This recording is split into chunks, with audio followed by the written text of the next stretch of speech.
Nós vamos falar nessa noite, e essa mensagem ela não termina nesse culto.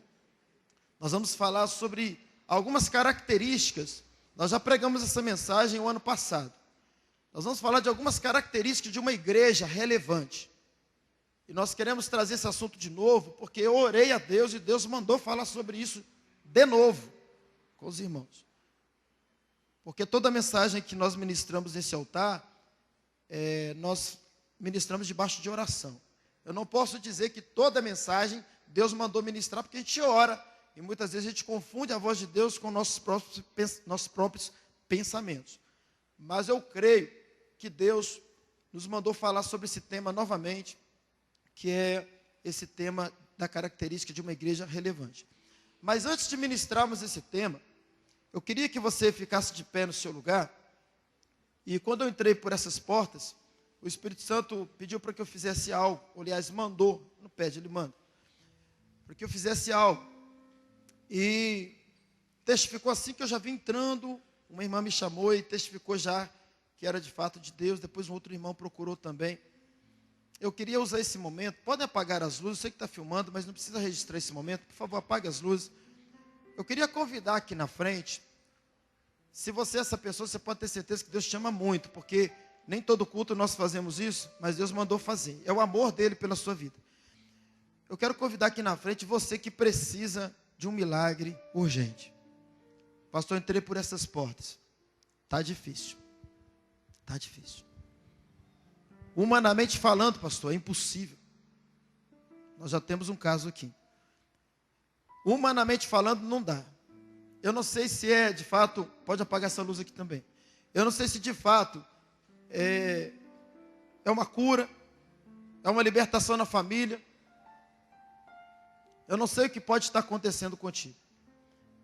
Mas só você que está vivendo uma situação que você precisa de um milagre urgente. Algo que já fugiu das mãos humanas, do controle humano. Algo que alguém já disse para você que não tem mais jeito. Você que está cansado de viver uma determinada situação na sua casa. Esse momento, querido, não será um momento apenas de fazermos mais uma oração para você. Não quero que você venha aqui na frente pensando assim. Esse momento é o momento do seu milagre. Eu estou crendo que esse momento é o momento que Deus pediu para que eu fizesse, ou melhor, mandou eu fazer, para te entregar o milagre. E ele precisa dessa legalidade, que é a oração. E essa é a nossa legalidade. Nós vamos orar. Queria que você viesse um pouco mais à frente. Tem algumas pessoas no corredor. Vem mais, pode vir bem no altar. Eu queria que os pastores presentes e os áreas viessem aqui no altar onde eu estou e começassem só a estender as mãos. Nós não vamos impor as mãos por causa do nosso tempo. Mas pelo menos suba aqui no altar e estenda as mãos. Feche os teus olhos. Você precisa compreender que mais do que um Deus, que é todo poderoso, grande, tremendo, lindo, maravilhoso, conselheiro, Deus forte, mais do que um Deus, você tem um Pai. Jesus, quando nos ensinou a orar, ele disse, ore assim, Pai nosso. Pai nosso. Meu Pai. No singular, meu Pai. E esse Pai, ele diz assim para você e para mim, através do teu Filho Jesus Cristo. Que filho pede ao Pai um pão, ele lhe dará uma pedra. Que filho pede ao Pai um peixe, ele lhe dará uma serpente. Esse Deus que te ama, que é o seu Pai, ele está dizendo para você nessa noite que hoje ele vai entregar na sua mão o seu milagre. O que talvez não pode acontecer, e que isso pode trazer dúvida no teu coração, e eu já quero te preparar, é se você não ver com os teus olhos físicos hoje esse milagre. Mas ainda nestes dias você vai ver com os teus olhos físicos. Eu quero te preparar que às vezes Deus vai te provar por alguns dias, para ver até onde vai a sua fé.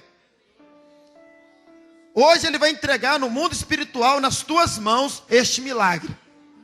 Começa a visualizar o milagre. É uma cura? Começa a ver a cura agora. É uma libertação na família? Começa a ver agora essa libertação na sua família. É a transformação de um filho? Começa a ver agora a transformação desse filho. É a transformação de uma filha. Comece a ver agora essa transformação da filha. É um milagre na vida da esposa. Comece a ver essa transformação agora na vida da esposa. É a restauração do seu casamento. Eu quero te dizer que Deus está interessado nesse negócio. Deus ama a família, Deus instituiu família. Deus odeia divórcio. Deus vai restaurar o teu casamento. Comece a ver o milagre. Veja o milagre, veja o milagre. É uma cura, vê a cura. Vê agora esses órgãos curados. Este órgão curado, vê agora. O Senhor da cura está aqui. O Senhor do milagre está aqui. Comece a ver, comece a mentalizar o milagre.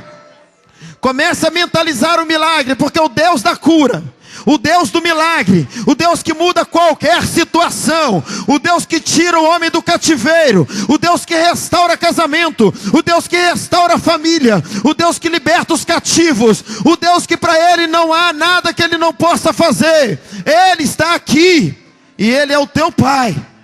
Ele é o teu paizinho. Chama Ele de pai, de papai, de paizinho. Intimidade. E comece já a abrir a tua boca e você vai orar também. Você vai orar, começa a abrir a tua boca e clame pelo milagre, clame pelo socorro, clame pela intervenção divina nessa causa agora. O homem falou, mas Deus não falou. O homem pode ter falado, o juiz pode ter falado, o advogado pode ter falado, o médico pode ter falado, mas Deus ainda não falou. E Ele está falando agora. Agora que é o momento de Deus falar. E Ele está dizendo para você: eu entrego nessa noite o teu milagre. Eu desafio a ciência humana. Eu desafio os processos da justiça.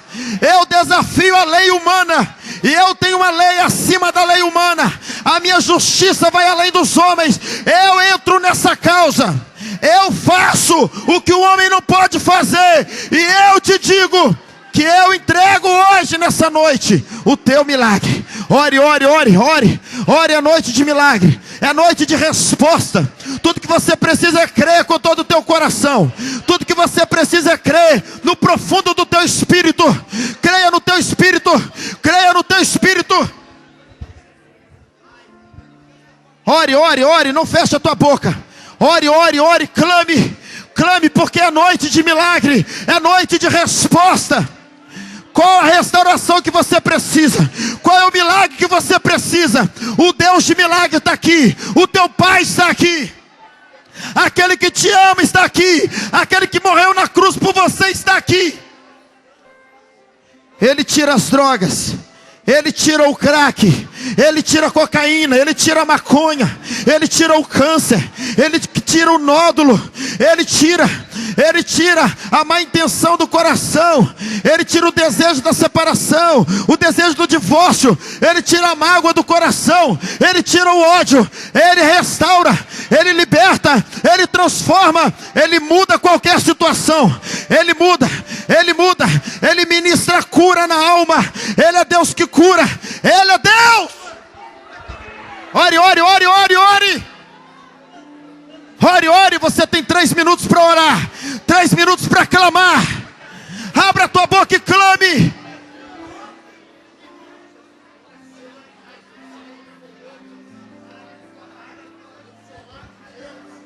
É noite do teu milagre, é dia, é hoje o teu milagre.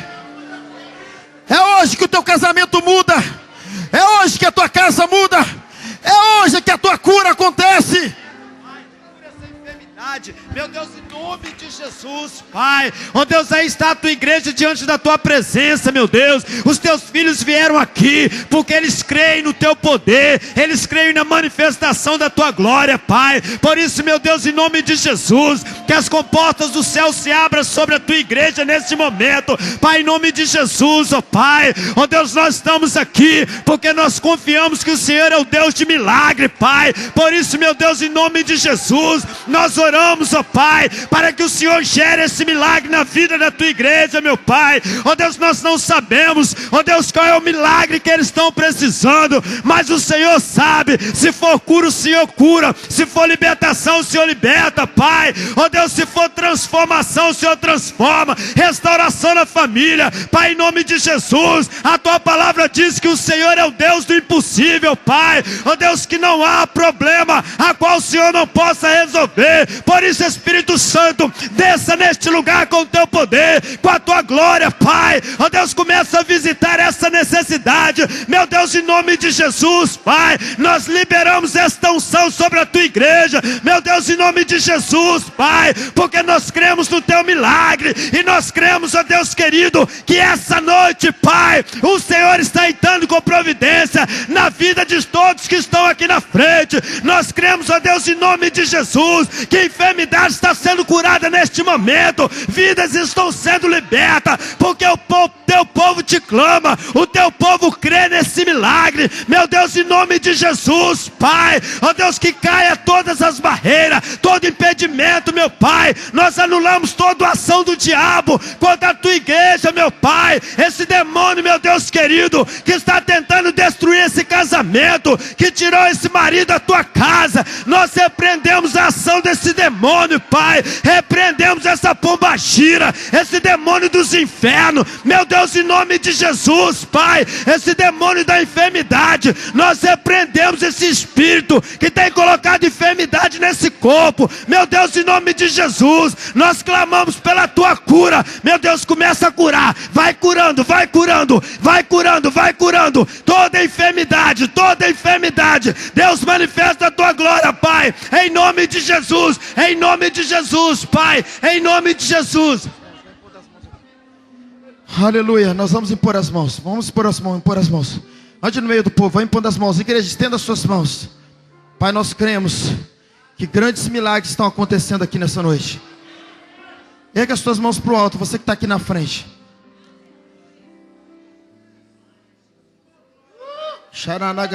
Começa a sentir o poder de Deus aí te tocando. Sinta o poder de Deus te tocando aí. Sinta uma unção acontecendo agora no teu corpo, na tua casa. Sinta o poder de Deus. Sinta o poder de Deus. Sinta o poder de Deus.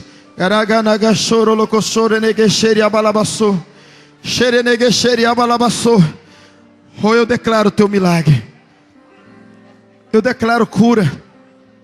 Eu declaro restauração desse casamento. Eu declaro libertação nessa casa, nessa família. Eu declaro esse jovem saindo das drogas. Eu declaro nojo das drogas agora.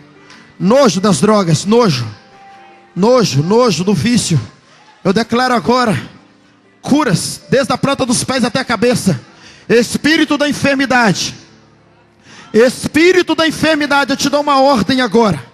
Pega essa doença que você colocou nesse corpo e dê o seu grito de derrota agora. Dê o seu grito de derrota agora. Demônio da enfermidade, pega essa doença agora que você colocou, Pai. Onde houver uma situação aqui de uma doença que foi colocada pelo inimigo, agora, Senhor, manifesta o teu poder. Espírito da enfermidade, pega essa doença que você colocou agora, que você colocou nela. Pega agora. E em o nome de Jesus, em o nome de Jesus, sai com a tua doença. Sai com a tua doença agora. Dê o teu grito de derrota. Dê o teu grito de derrota. Em o nome de Jesus, eu declaro a cura. Eu declaro a cura. Dor nas pernas, dor nos braços, problema no coração, caroço no corpo, câncer, vírus do HIV, problema nos pés, no joelho, no estômago, no intestino, na garganta, na cabeça. Toda doença nesse corpo, doença nesses ombros, nesses braços.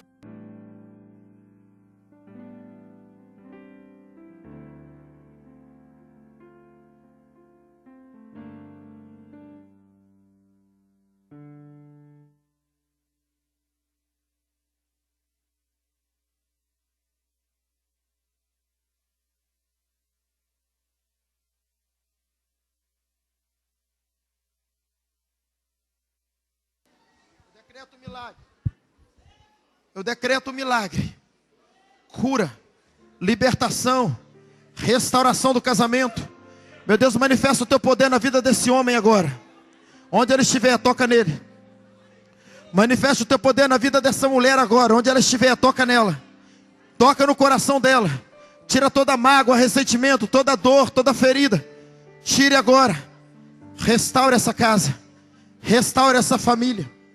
Meu Deus, em nome de Jesus, nós decretamos o milagre de cada um dos teus filhos. Agora. Agora. Em o nome de Jesus. Queria que mais uma vez você estendesse as suas mãos para o alto. E você só vai agradecer agora pelo milagre que você veio buscar nesse altar. Vai agradecendo, vai agradecendo. Agradeça, abra a tua boca e agradeça. Agradeça. Agradeça. Oh, aleluia. Obrigado, Jesus. Obrigado, Jesus. Aleluia. Glória a Deus. Volte para o seu lugar. Mas volte em fé. Volte nessa fé, querido. Que o Senhor manifestou o poder dele na sua vida. Nessa noite. Aleluia. Louvado seja o nome do Senhor. Louvado seja o nome do Senhor. Preciso de um dos irmãos da Rede Amarela que fique nas luzes para nós, por gentileza. Aleluia. Glória a Deus. Amém, querido. Amém. O seu pai é bom?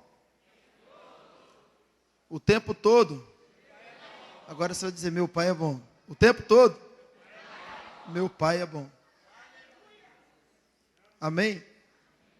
Quando eu perguntar que Deus é bom para tudo, me corrija. A partir de hoje, meu pai é bom. Amém. Seu pai é bom? O tempo todo. Nosso pai é muito bom. Amém, queridos. Amém. Pai, nós vamos agora ministrar a tua palavra, que teu Espírito conduza tudo aqui, Senhor. Tudo é para a tua glória. Tudo é para que o teu nome seja glorificado. Para que o Senhor cresça nesse lugar. Que o Senhor cresça, Senhor. Porque é o Senhor quem faz. É o Senhor quem pode tudo. Ah, Espírito Santo, fique à vontade, fale aos nossos corações. Sinta-se à vontade neste lugar, Espírito Santo. Conduza essa palavra, fale aos nossos corações, em o nome de Jesus. Amém. Digam graças a Deus. Nós vamos falar sobre algumas características de uma igreja que é uma igreja relevante. Pastor, que é uma igreja relevante? Uma igreja que se destaca, uma igreja que faz... Cadê o outro microfone? Vai trocar? Porque está meio agudo aqui, só tira um pouquinho do agudo só. Uma igreja que faz a diferença. Uma igreja que chama a atenção de uma cidade. Que chama a atenção de um bairro. Que chama a atenção de uma rua. Uma igreja que as pessoas olham para ela e dizem, esse povo é um povo diferente. Uma igreja que cresce em reputação. Não que para nós seja prioridade, a prioridade para nós é que o Senhor cresça. Mas o canal que salva é a igreja. O canal que traz as pessoas até Jesus é a igreja. E quando eu falo de igreja, eu não estou falando propriamente da igreja quatro paredes, eu estou falando também.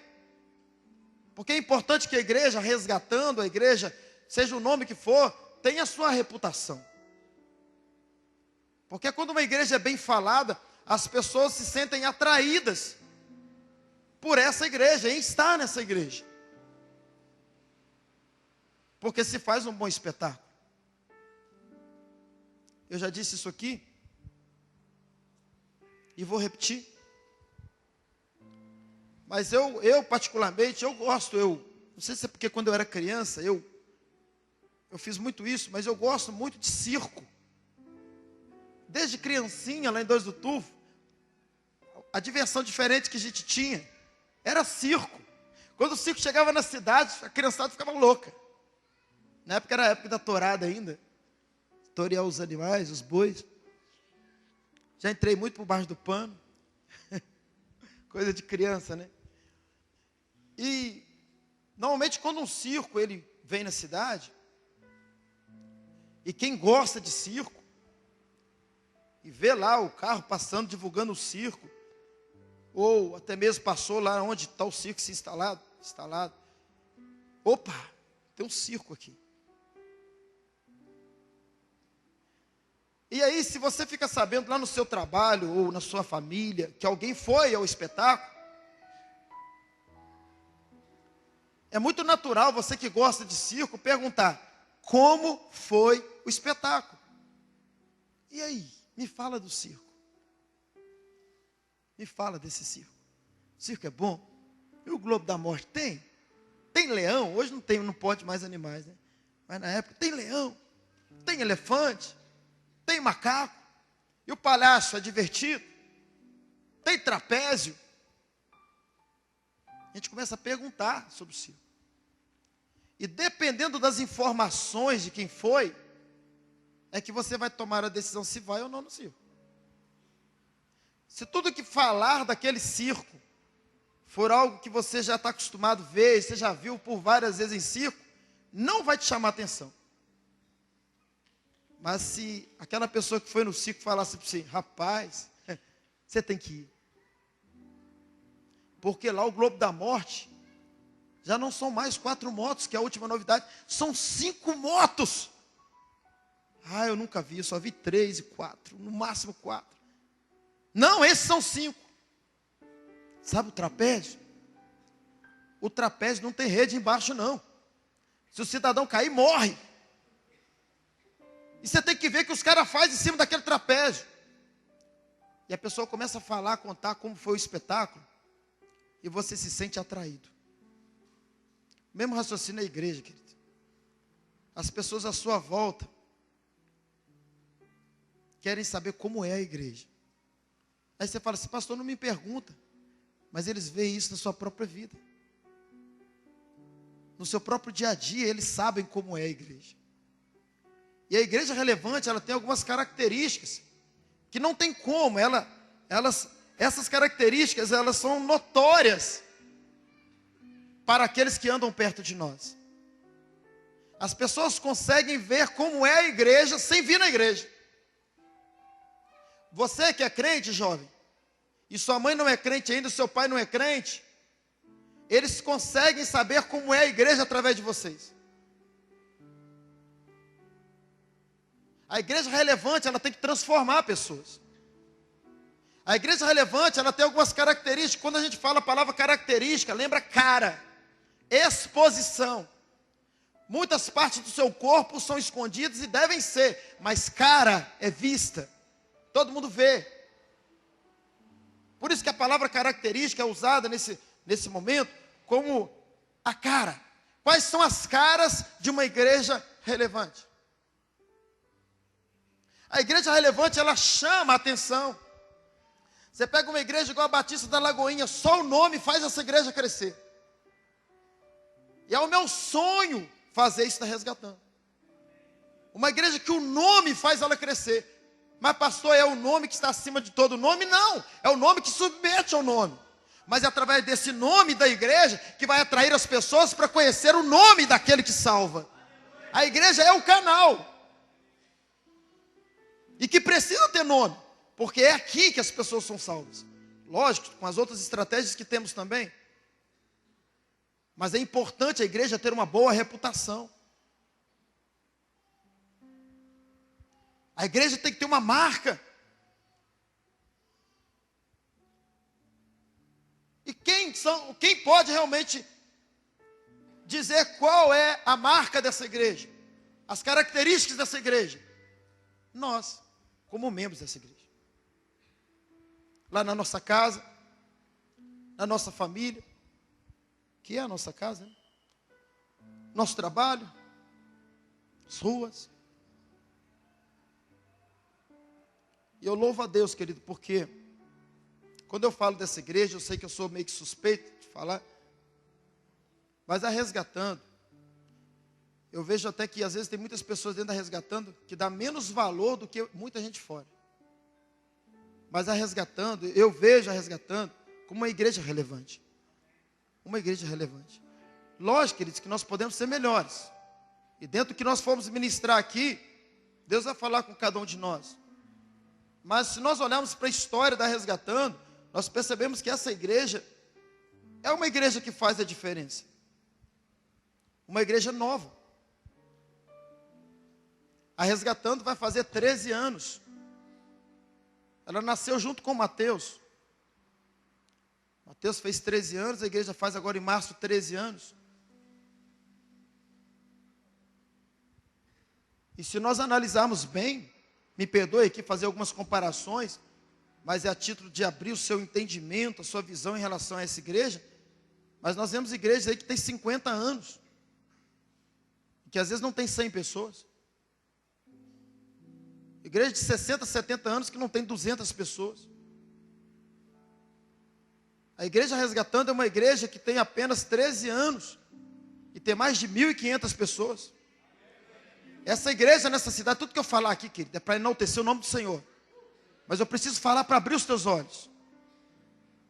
Essa igreja é uma das únicas igrejas de Juiz de Fora que tem uma igreja na África, que faz missões na prática.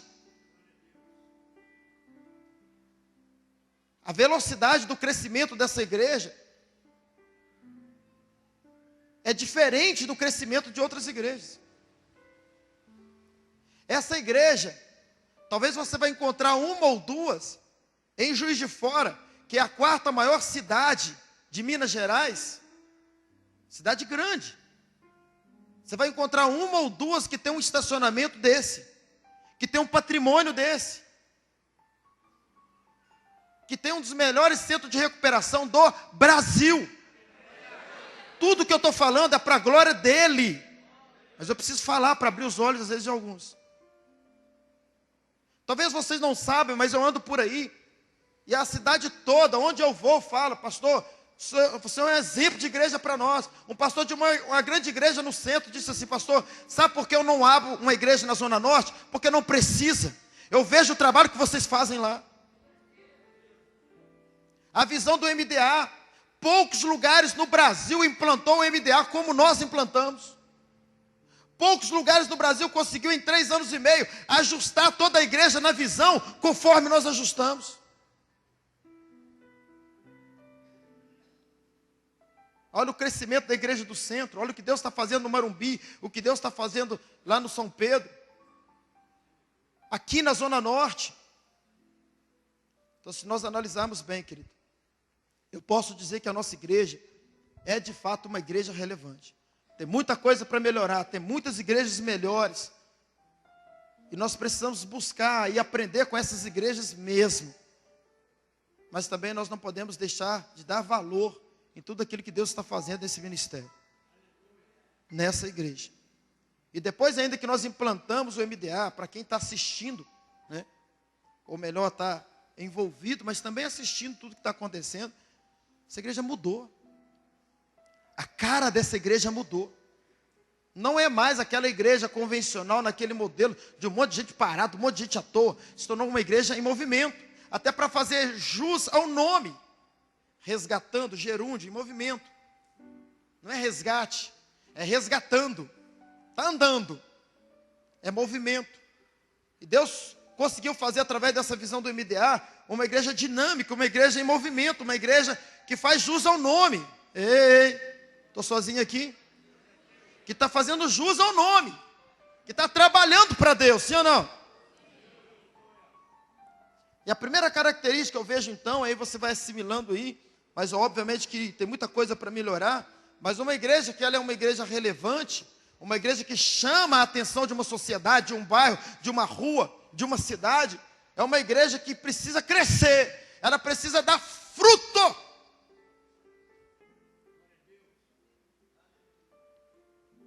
E quando eu trago para a igreja, pessoa, porque eu sou igreja, você é igreja, e todos juntos formam a igreja resgatando aqui, cada um de nós precisamos dar fruto. Nós fomos chamados com um propósito. Deus não escolheu você para te levar para o céu, porque se Deus tivesse escolhido você para levar para o céu, Ele escolheria a humanidade inteira, porque senão Ele faria acepção. Ele escolheu você para um propósito. Há um propósito de Deus para a sua vida. Jamais diga não para Deus.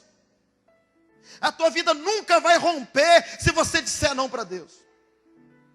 Eu costumo dizer aqui que peixe grande em águas rasas encalha. Já viu baleia encalhada? Foi feita para nadar no fundo, está nadando no raso. Teimosia. Desobediência ao natural. Qual é o natural de um crente? Um propósito. Quando você desobedece o propósito de Deus, a tua vida encalha. É peixe grande em águas rasas. Quando Deus chama você, quando Deus me chama, Ele não achou a gente mais santo da família. Até porque veio pelos doentes espirituais. Ele não chamou você porque você era o melhor lá no meio de 20 pecadores, 30, 50, não. Ele chamou você porque Ele acreditou que através de você Ele ia ganhar os outros 49. Ele olhou e falou assim, opa, é Ele é o que eu quero. Agora, por que eu não sei?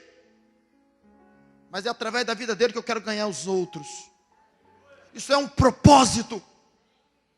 E o que você tem feito com esse propósito? A característica de uma igreja relevante, de uma igreja você, eu, relevante, é que nós temos que dar fruto. O texto é claro, não fosse vós que escolhestes a mim, João 15, 16, mas fui eu quem vos escolhi para levar vocês para o céu, amém? Não. Para que vades e deis fruto, leve outros para o céu. Você é a consequência disso, você vai também. Mas eu te escolhi para levar outros para o céu, para que dê fruto, e o vosso fruto permaneça. Aí é que vem a bênção, a fim de que tudo que pedides ao Pai em meu nome, Ele vos conceda. Você e eu fomos chamados para dar fruto. Eu já preguei aquela mensagem aqui, se tem folhas tem que ter fruto.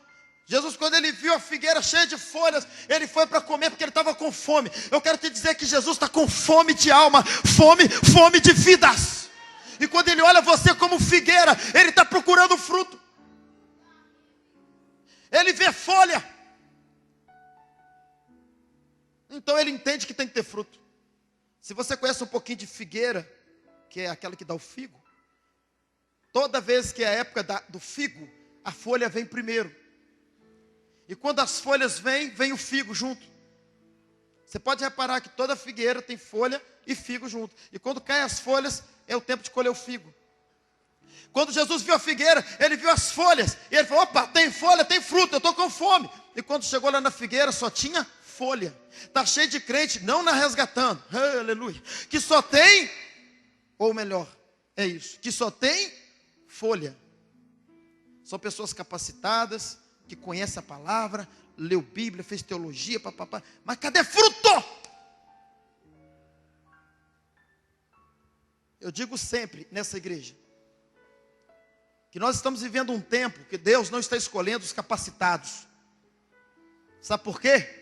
Porque tem muita gente boa aí, com muito conhecimento, capacitado, mas não está disponível. Não tem disponibilidade para a obra de Deus, para fazer a obra de Deus. Aí Deus inverteu. Não, peraí, então vamos deixar de lado os capacitados e vamos procurar quem está disponível. Ah, mas se não tiver capacitado, calma. Fica tranquilo, os anjos.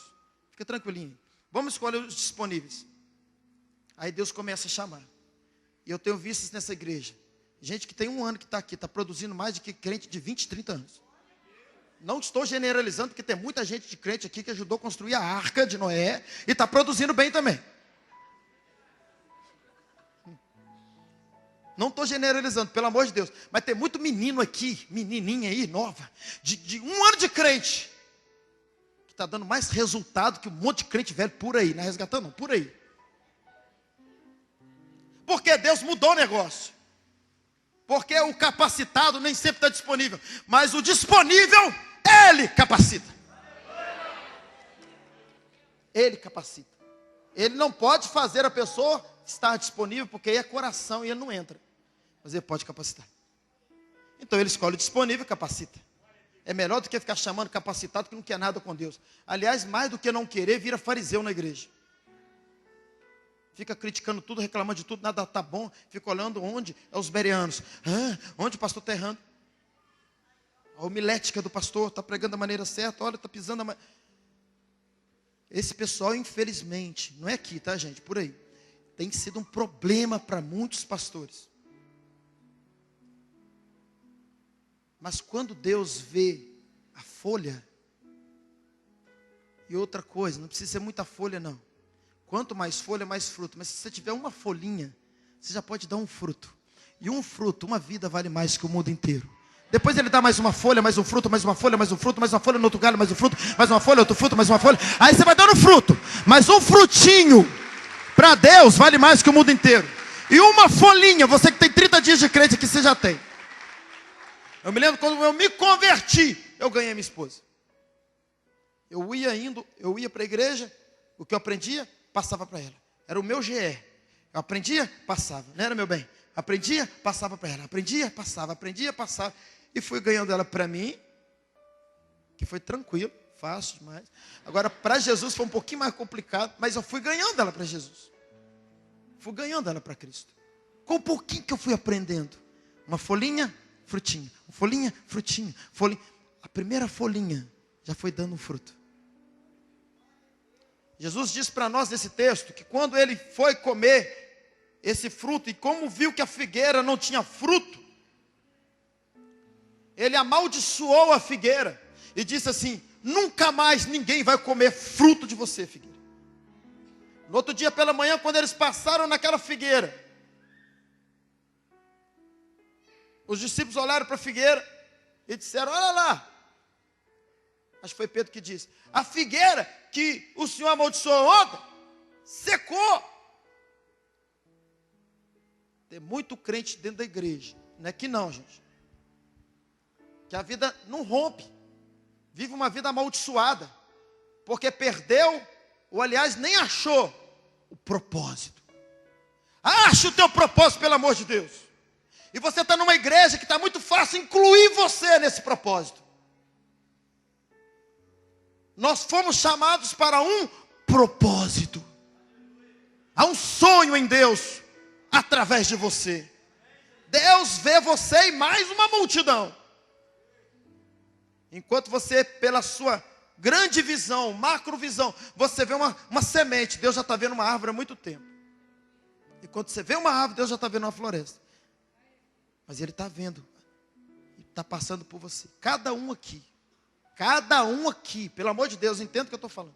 Cada um aqui, ninguém está fora disso. Até você que está aqui como visitante, não se converteu ainda, não se entregou a Cristo. Não perca tempo, porque existe um propósito. Você não está aqui à toa. E mais do que a sua alma, tem uma multidão atrás de você que Deus quer ganhar através da sua vida. É muito mais do que você se render a Cristo. É você ser alguém com um propósito no reino de Deus. E Deus, quando olha para cada um aqui, Ele sonha. Ele tem um propósito. Ele tem uma visão. Ele tem um projeto. E que passa por você, querido.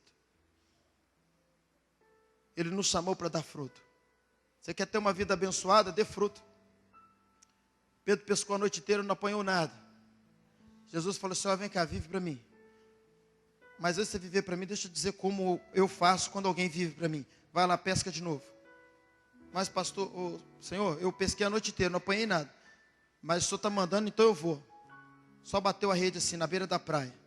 Pegou tanto peixe, teve que chamar outro barco para ajudar. Os 2 barcos quase foram a pique de tanto peixe que pegou. Pescou a noite inteira, não apanhou nada. Depois, em meia horinha, apanhou. Peixe que encheu 2 barcos. Quando a sua vida está na direção de Deus, quando você entende o plano, o projeto de Deus para a sua vida, aí é que a sua vida prospera. Tem gente que está tão fora do propósito que não consegue nem entregar o dízimo dele nesse altar. É muito mais do que para isso que Deus te chamou. Eu já vi muita gente desempregada e que está dentro do propósito de Deus ter uma vida mais tranquila financeira do que muita gente trabalhando fora do propósito de Deus. Você quer que Deus te honre? Honre Deus. Honre Deus. Eu costumo dizer que Deus não age, Deus reage às suas ações. Uma igreja relevante, querido. E aí agora eu digo, pessoas individualmente, eu como igreja relevante, eu não posso ficar sem falar do amor desse Jesus para as pessoas um dia. Eu não posso ser alguém que não dá fruto, porque eu sou essa pessoa, eu tenho autoridade para falar disso. Onde eu vou, eu tenho que falar de Jesus, eu não aguento. Eu não consigo ficar perto de um ímpio 5 minutos sem falar pelo menos uma frase de Jesus para ele. Eu vou lá em Dores do Turvo, eu vou nas casas, eu não consigo ficar sem falar de Jesus. E eu fico ali no espírito, às vezes a pessoa está falando sobre tudo que é assunto, e muitos assuntos que eu até gosto de falar, mas ali dentro de mim está, Deus me deu uma oportunidade. Eu não tenho medo de pregar o evangelho. Eu falo desse amor onde eu for, porque esse amor transformou a minha vida. Não há um produto mais precioso do que esse para vender. E quando eu digo vender, é força de expressão, porque é comunicar, é falar, mas é de graça. Você precisa ser alguém que tenha paixão por vidas, paixão por almas. Você não pode ver pessoas à sua volta indo para o inferno e não está fazendo nada. Você precisa falar desse amor. Pastor, eu falo, não está acontecendo nada. Isso é o que você pensa. Quando eu tinha 16 anos de idade, isso tem pouco tempo, eu estava em São Paulo, eu já contei isso aqui 587 vezes. Agora eu vou contar 588. Aí vocês vão contando aí. Quando der 1000, me fale. Lá em São Paulo, alguém falou desse amor para mim. Ali eu trabalhando de torneiro mecânico. Eu colocava meu torno no automático, ele colocava o dele, e aí ficavam os 2 tornos no automático, uma meia horinha, tinha uma mesinha no meio assim, ele era crente. Vem cá, Zé Carlos, vamos estudar a Bíblia. E pregava para mim. Fiquei 3 meses nessa empresa. 3 meses ele pregou para mim. Nunca mais o vi. Saí da empresa, voltei para Juiz de Fora, perdão, para Dores do Turvo, porque eu tinha passado na CEMIG e fui chamado. Você acha que essa palavra não valeu? Por que você acha que estou lembrando dela aqui agora? Porque Deus disse assim, a minha palavra não volta vazia. Ela não volta vazia. Ela é como um martelo que esmiuça a penha. Hoje eu posso traduzir como a marreta, como a sexta-feira. Quem lembra da sexta-feira aí? Que esmiuça a penha. Eu já fui quebrador de pedra. Já disse isso aqui também. Acho que isso aqui eu disse tem 438 vezes. Eu já fui quebrador de pedra. E quando você vai quebrar uma pedra, você dá uma marretada e ela não quebra. Dá uma segunda, não quebra. Dá uma terceira, não quebra. Você fica, ué, será que não vai quebrar? Você continua insistindo. Aí chega lá na 10ª, a pedra quebra. Qual marretado quebrou a pedra? Todas. Ah, vocês já estão afinadinhos. Todas contribuíram. Está batendo ali, ó. Não está acontecendo nada por fora, mas está acontecendo algo por dentro. Assim é a palavra que é a marreta. Você está falando lá no seu trabalho de Jesus, parece que não está acontecendo nada, mas está. Outro dia, parei o carro em frente à minha sogra. E aí minha esposa desceu, eu continuei no carro. Aí passou um senhor. Tudo bem? Tudo bem. E ele me conhece, ele aproximou da porta do carro. Eu fui para almoçar. Mas a comida quase esfriou. Porque eu fiquei ali, pregando para ele. E aí preguei. Ele falava, eu falava, ele falava, eu falava. E ele muito relutante. Não concordo. Bem contra o que eu falava. E eu fui. Sabe o que aconteceu? Essa semana passada agora, encontrei com ele lá na Caixa Econômica de Benfica. Cumprimentei ele, na hora que eu já estava saindo, ele me puxou e falou, vem cá. E aí ele saiu da fila, queridos, e foi lá fora. Ele falou assim, sabe aquele dia? Algo mexeu dentro de mim. Eu fui para casa, eu descobri que você tem razão. Ele disse assim, você pode esperar, eu vou fazer uma visita na sua igreja, eu vou lá. Ele falou assim, eu já estou visitando uma outra igreja aí, mas eu vou fazer uma visita na sua igreja. Sabe o que eu creio, piamente? Se converteu já. Se converteu. Deus já fez a obra. Não deixe de falar desse amor. Pregue o evangelho. Pregue, pregue, pregue, pregue, pregue. Quem tem a responsabilidade de dar o crescimento não é você. Quem tem a responsabilidade de convencer não é você. A sua responsabilidade e minha é pregar. Paulo ele diz que a nós é imposta essa obrigação. Você quer ver? Abra a tua Bíblia comigo em 1 Coríntios capítulo 9. Diga aleluia e glória a Deus.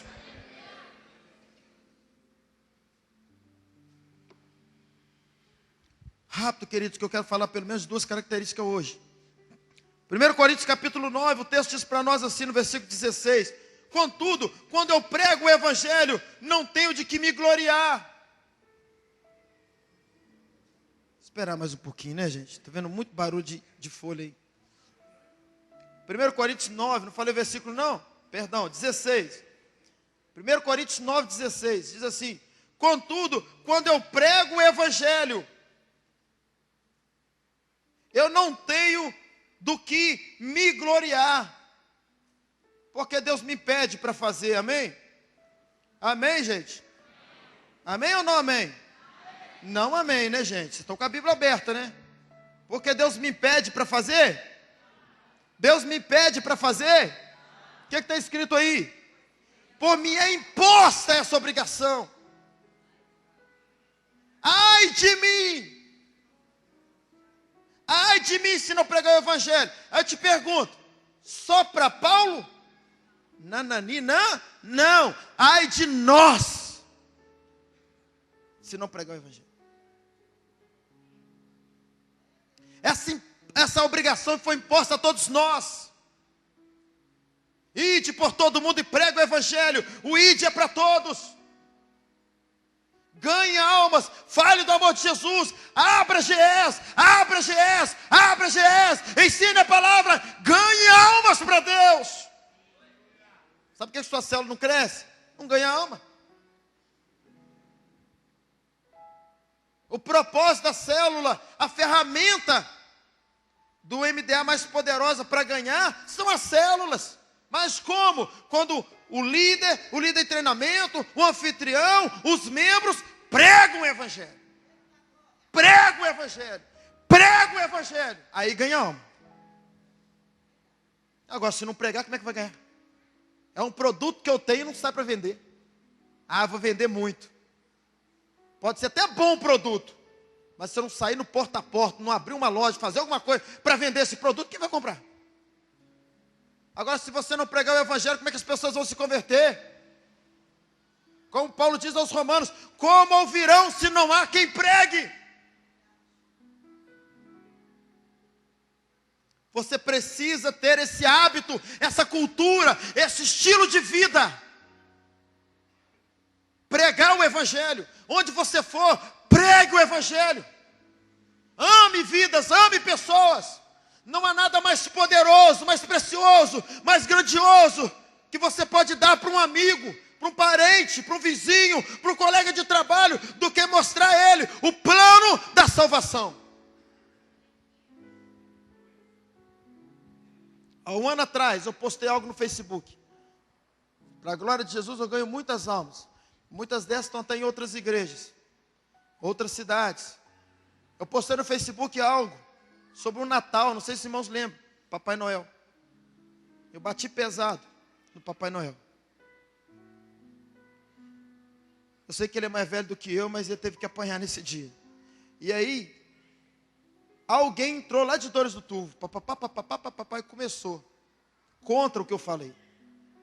Aí então vamos conversar. E eu falei, e ela falou, eu falei, ela falou, e aí foi. E depois desse dia, isso tem 1 ano, depois desse dia eu continuei pregando para ela, direto no Facebook. E eu falava, e ela falava, eu fui pregando, e o negócio foi ficando bom. Hoje, essa pessoa já está recebendo, e era totalmente aversa à igreja evangélica. E depois de muito falar, muito pregar, orar por ela, essa pessoa agora está fazendo aliança de milagres na casa dela, e está indo nos cultos lá na Resgatante de Dores do Turvo. Pregue a palavra, tudo por uma atitude minha de postar algo ali no Facebook e dar continuidade a essa pregação. Tem muitas pessoas à sua volta que Deus levantou você com um propósito, sabe qual? Ganhá-las para Ele. Você crê nisso? Quem crê nisso, diga aleluia. Você tem que ser alguém meio doido. Você tem que ser alguém meio doido. Diga para o seu irmão, você tem que ser doido.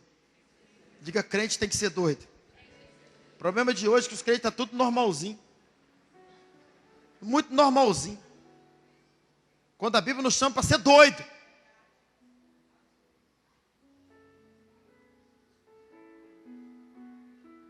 Texto que eu uso muito também. Paulo, ele diz aos Coríntios na segunda carta, no capítulo 5, versículo 13.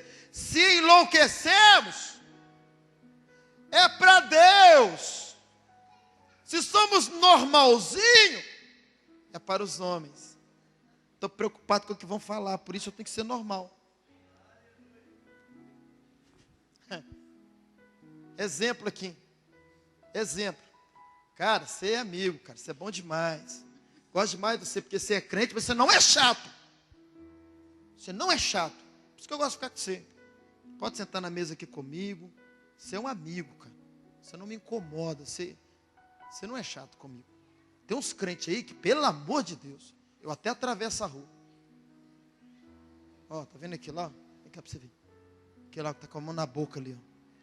Tá vendo que tá com a mão na boca? Isso, ele. Deixa ele ver que a gente estava falando dele. Ele é chato. É mesmo? Toda hora que chega perto dele, ele só fica falando esse negócio de crente, de igreja, e convida para a igreja, um negócio de célula. Ele quer fazer um tal de GE, que nem... Eu não faço não, sou crente. Não, você é tranquilaço, cara. Você é amigo, você é dos nossos. É nós. Ele não, cara. O cara chato. Aquele cara é chato. Nossa, o dia que ele estava passando na rua, eu vi. Cara, eu estava com pressa. Mais um motivo para me atravessar a rua. Baixei a cabeça, atravessei a rua, deixei ele. Depois ele me viu e gritou. Ô Zé Carlos, eu fingi que nem ouvi, porque o cara é chato. Ô crente chato.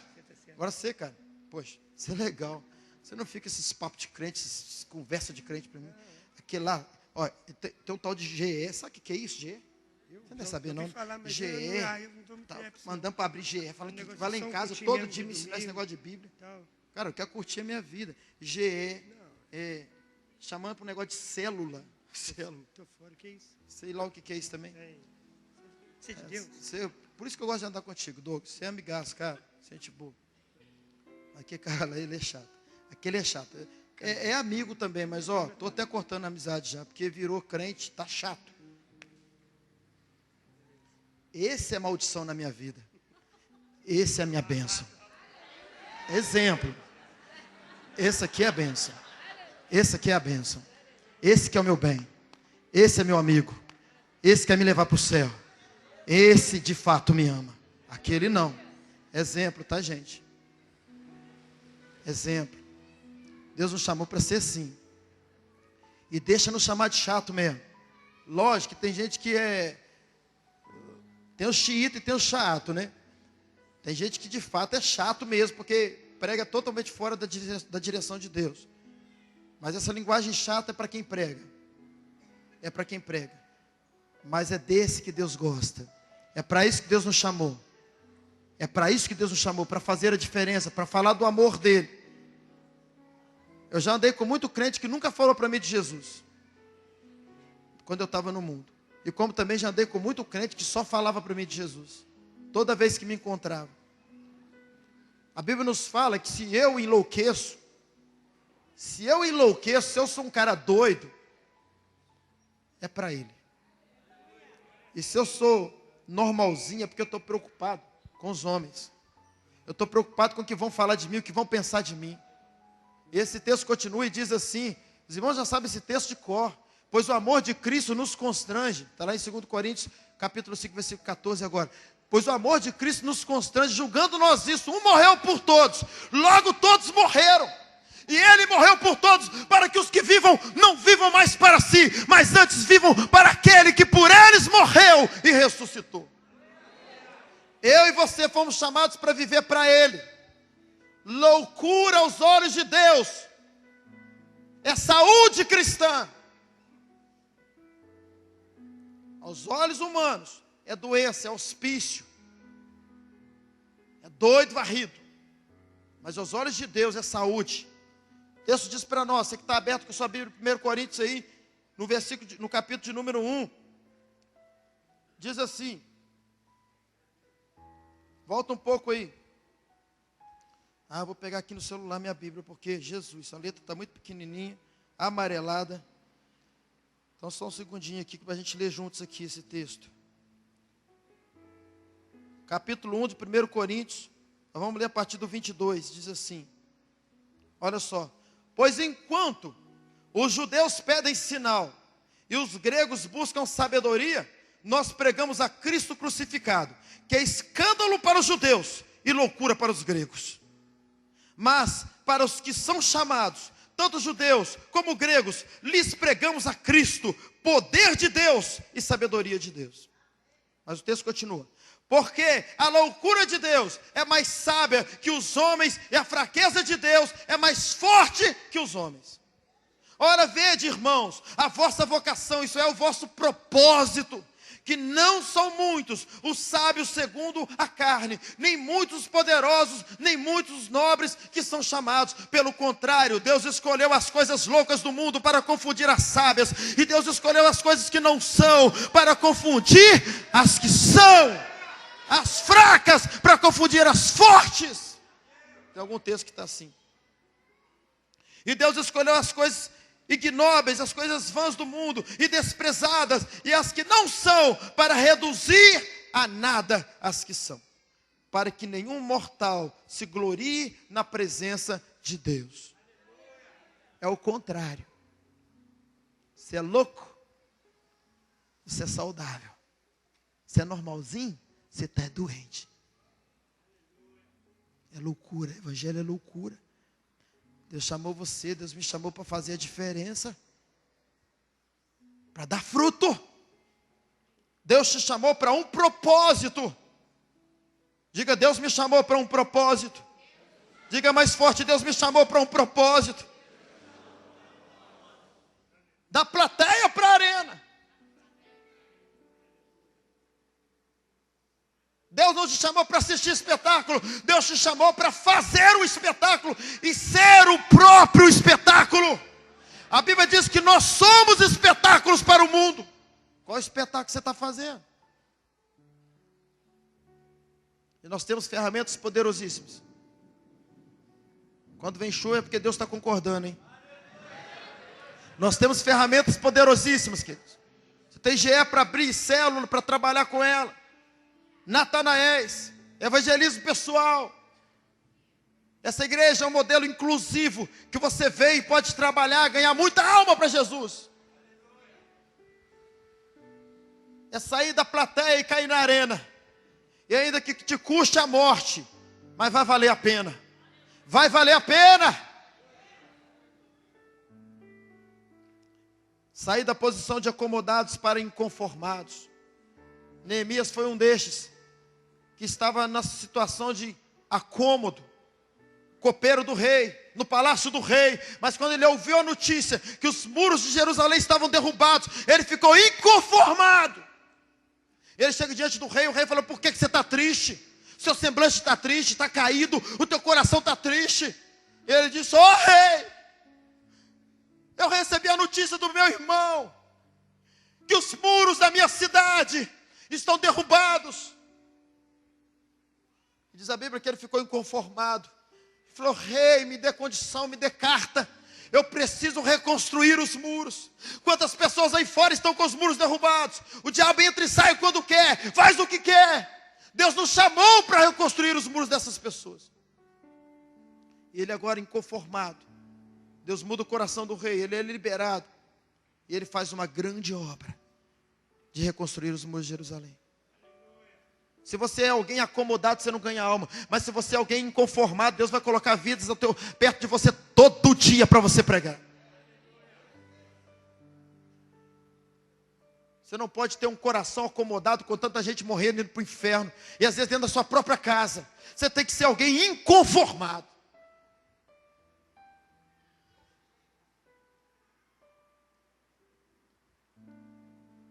E a segunda característica, querido, nós vamos encerrar.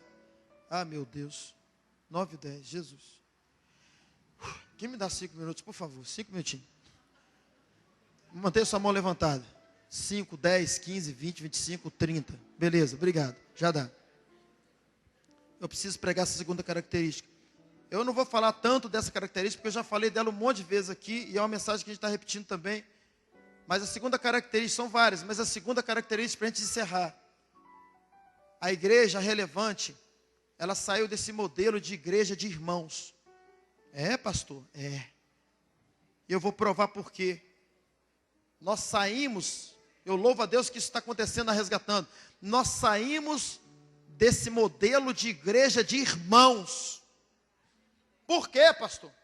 Porque irmão dá muita confusão. Irmão briga, irmão fofoca, irmão fala mal, irmão rejeita o outro. Irmão é problema. Em muitos casos, tá, gente? Não estou generalizando também. O pai morre, a mãe morre, uma brigaiada de irmão por causa da herança. E quando a gente vai para a Bíblia, nós temos respaldos. Você quer ver uma coisa? Caim e Abel. 2 irmãos maravilhosos. Um matou o outro. Você vai um pouco à frente, José também teve os seus irmãos.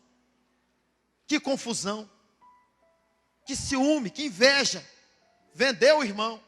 Ia matar o irmão. Vendeu o irmão. Esse é coração de irmão. Não é igual coração de pai. Deus está nos transicionando. Preste atenção nisso aqui, olhe para mim. Deus está nos transicionando de coração de irmãos para coração de pais e filhos. Chega de Bretas, chega de Bahamas. É pais e filhos agora. É o tempo de pais e filhos. Vou buscar minha comissão lá, cara. Toda vez que eu falo nisso, eu estou fazendo uma propaganda aí. Igreja de pais e filhos. Amor de pai é ou não é diferente do amor de irmão? É diferente. Qual foi o sentimento do pai de José quando tudo aconteceu? Aliás, simularam o que tinha acontecido.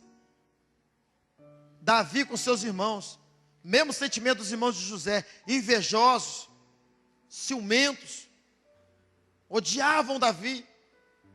Jacó roubou a primogenitura do irmão Esaú. A gente olha para a Bíblia e a gente vê que esse exemplo, essa figura de irmão não é a melhor figura da igreja. Você quer ver um outro clássico do Novo Testamento? O irmão do filho pródigo. Quando o filho mais novo foi embora e ele voltou, qual foi a reação, a motivação, o coração do irmão mais velho? Rejeição. E você sabia que acontece isso em muitas igrejas? E glória a Deus que eu vejo que é diferente nessa, para a glória dele. Pessoas estão voltando aqui, estão sendo recebidas com tanto amor. Por quê? Porque o modelo está mudando para pais e filhos. Mas é esse sentimento quando o coração é de irmão? Não, o que veio fazer de novo? Foi embora e voltou? Ah, é? Não gostou de lá não? É, cheio de sentimento diferente. Mas eu tenho visto que essa igreja está recebendo como filhos. Como filhos. É outro sentimento. Quando o irmão mais velho vê o irmão mais novo chegando, ele vai arrumar briga com o pai. Ué, eu te servi há tanto tempo. Coração errado, né? Nem via o pai como pai. Mas ele era servo. Ele era como se fosse mais um empregado. Eu te servi há tanto tempo. E começou a brigar com o pai, porque o pai tinha preparado bezerro, novilho para matar, anel para pôr no dedo, sandálias para pôr nos pés, túnica. que era uma vestimenta da época de honra. O sentimento do pai, ele é diferente do sentimento de irmão. Aí você pode dizer assim, pastor, mas por quê? Que nós aprendemos desde quando nós nos convertemos, que eu tenho um irmão em Cristo, está errado isso? Não, está certo. Essa pessoa que está do teu lado é teu irmão em Cristo. Só que nós precisamos também aprender que nós temos 3 níveis de paternidade. Existe o Pai Celestial, que é o que nós falamos aqui na frente, quando você veio receber oração. Chame o seu Deus de Pai. Pai Celestial. Esse Pai é Pai de todos. Esse Pai é teu Pai, é meu Pai. Aí somos irmãos e Jesus é o nosso irmão mais velho. Só que existe outro nível de paternidade. Uma já ficou até para falar primeiro, que eu deveria ter falado, que é o pai biológico.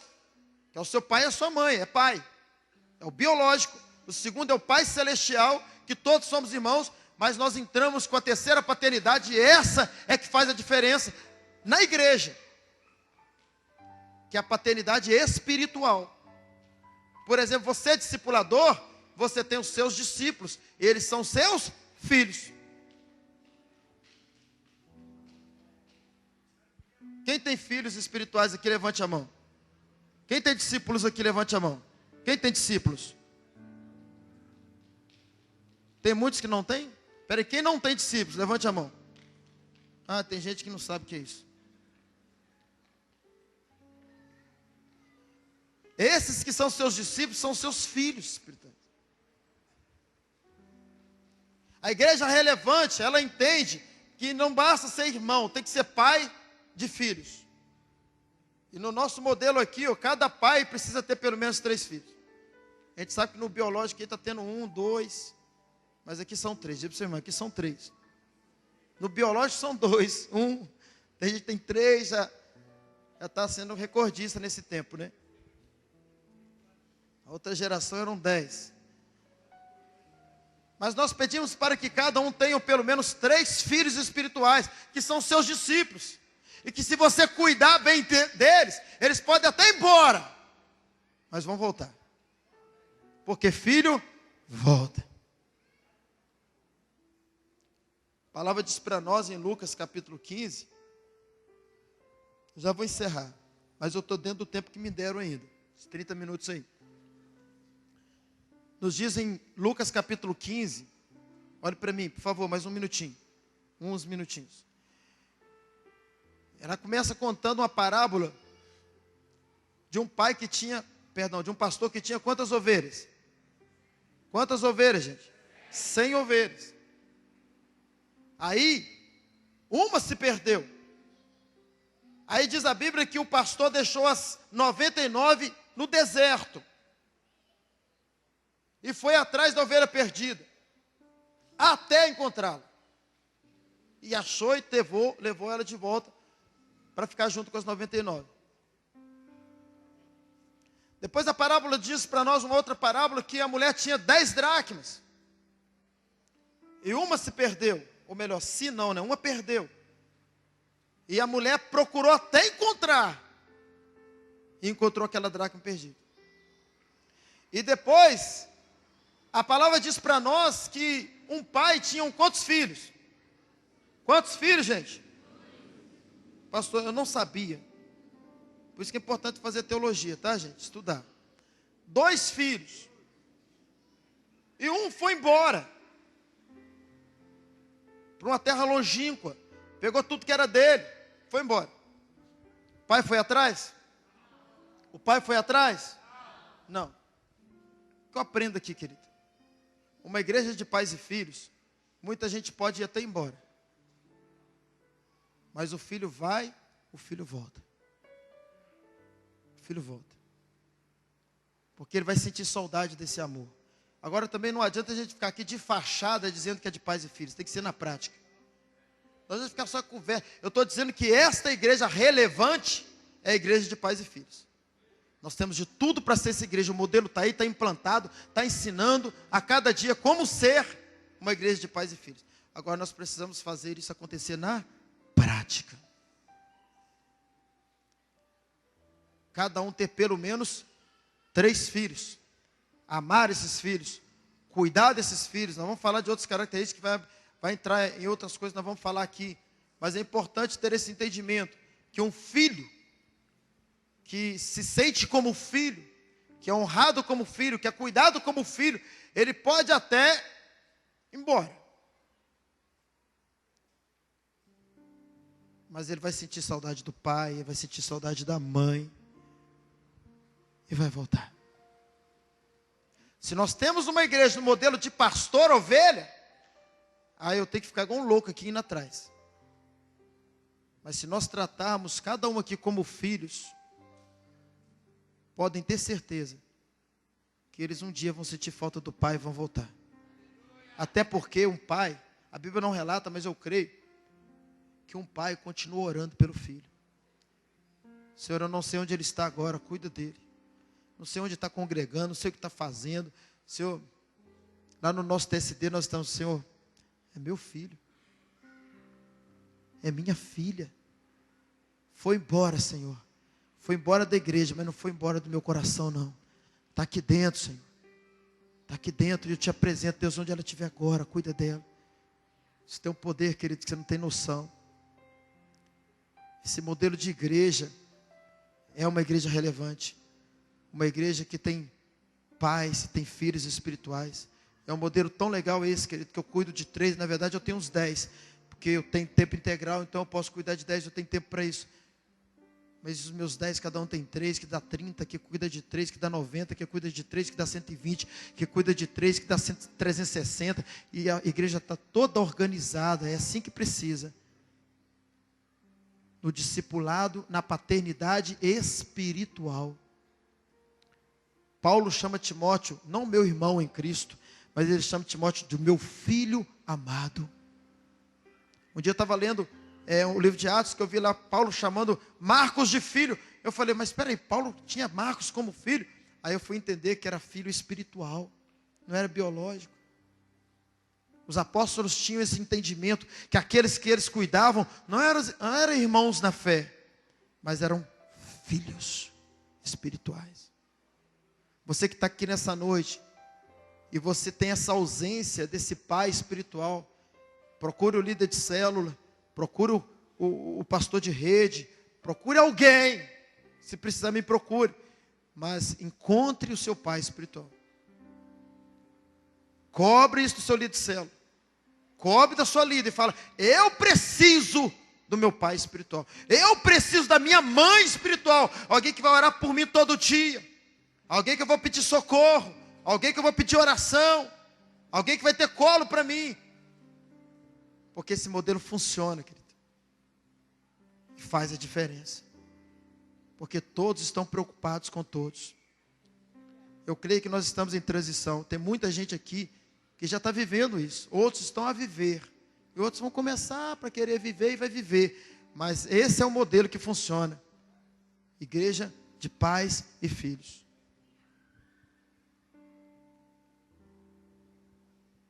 Quem entende, diga amém. Pelo fato de você ter entendido, então nós vamos encerrar. Amém? Fique de pé no seu lugar.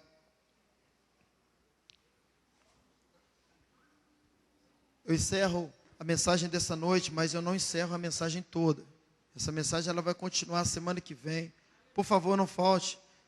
Não falte, tem conteúdos poderosíssimos aqui na continuidade dessa mensagem. Queria que você fechasse os teus olhos.